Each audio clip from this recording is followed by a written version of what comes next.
আজ আমি বানিয়েছি ওটস অমলেট ছেলেদের ব্রেকফাস্টের জন্য।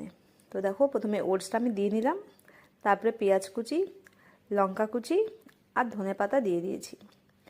এরপরে আমি একটু জিরের গুঁড়ো, একটু লবণ, স্বাদ মতো আর হলুদ দিয়ে নিয়েছি।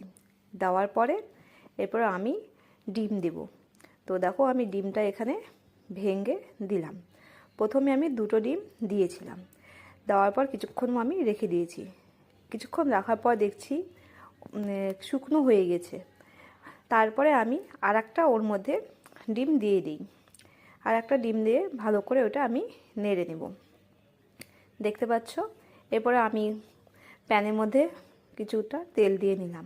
তেলটা গরম হয়ে যাওয়ার পর তারপরে আমি ওটসটা আমি দেব। দেখো, আমি এবার ডিমটাও মিশিয়ে নিলাম, একটু আমি লঙ্কার গুঁড়ো দিয়েছি। দেওয়ার পরে